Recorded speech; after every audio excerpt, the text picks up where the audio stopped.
ao abrirmos a Bíblia em suas primeiras páginas, especialmente no livro de Gênesis, nós nos deparamos com a declaração poderosa de Moisés, obviamente que sendo guiado pelo Espírito de Deus, e ele diz: no princípio criou Deus os céus e a terra estava sem forma e vazia, e o Espírito de Deus pairava sobre a face das águas.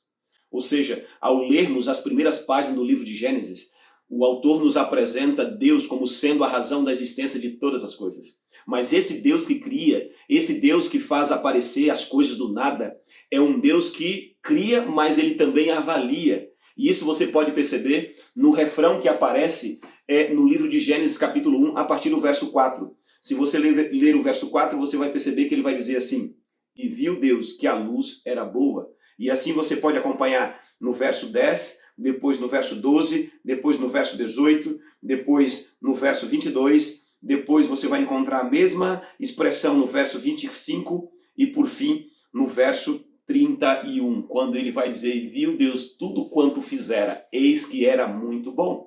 Agora, este último refrão ele é diferente dos outros 6. Por quê? Porque ele inclui a totalidade da criação e nos mostra que Deus criou as coisas com esplêndida perfeição. E é isso que nós precisamos lembrar, porque há muitas pessoas que acham que Deus criou um mundo com defeito, Deus criou um mundo imperfeito, assim como quando você compra um eletroeletrônico e chega em sua casa e você se depara ali que ele está imperfeito, ele tem um defeito de fábrica. Não, este mundo que Deus criou, este mundo onde nós moramos, ele foi criado perfeito. Deus criou, Deus deu propósito e Deus avaliou as coisas que ele havia criado. Mas além disso, na semana da criação nós percebemos um detalhe extraordinário, que o ser humano ele foi criado diferente dos outros seres que Deus criou.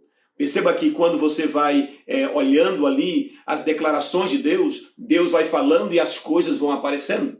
O salmista fazendo referência à criação, no Salmo 33, o verso 6 e o verso 9, ele vai dizer: Deus falou e tudo se fez, Deus ordenou e tudo foi criado. Mas perceba que na criação do ser humano, quando você vai a Gênesis 1, verso 26, vai dizer o seguinte: também disse Deus, façamos o homem à nossa imagem, conforme a nossa semelhança. Perceba que o ser humano foi criado de forma diferente. Ele foi criado à imagem e semelhança de Deus. O ser humano tem a responsabilidade de refletir em si os atributos comunicáveis de Deus, o domínio, o amor, a misericórdia, a liberdade para escolher e para se responsabilizar pelas suas escolhas. Mas mais do que isso, quando nós vamos em Gênesis capítulo 2, na continuidade do relato da criação, especialmente no verso 7, vai dizer que Deus formou o homem do pó da terra.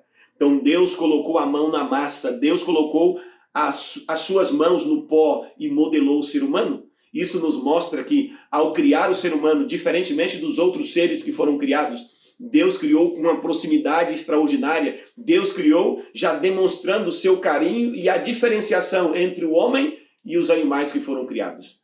Isso nos mostra de maneira muito clara que Deus não só criou o universo, a terra e os seres humanos e todos os seres de maneira perfeita, mas Deus os criou de maneira diferente. O ser humano para ter uma intimidade, para representar a Deus e para governar a terra a partir da ordem de Deus. E aqui um outro detalhe, para a gente concluir esse pensamento, é de que na semana da criação, além de Deus criar e avaliar, Deus também criou a família. Deus criou o homem do pó da terra e Deus criou a mulher também da costela do homem. Deus apresentou Eva a Adão e ali Deus fez essa primeira união, ou seja, a família faz parte do plano perfeito de Deus.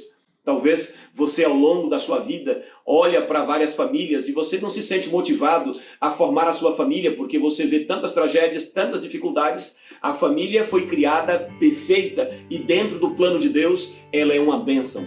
Então lembre disso e é a partir deste momento, é a partir dessa estrutura criada por Deus que nós iremos entender na sequência, ao longo desta semana, o sábado que vai ser apresentado ao primeiro casal, o sábado que também vai ser apresentado e criado dentro da semana perfeita de Deus. Então que você esteja conosco amanhã para nós darmos continuidade a esse tema maravilhoso. E nós iremos entender como o sábado deve ser guardado e por que nós devemos descansar nesse dia especial. Até amanhã.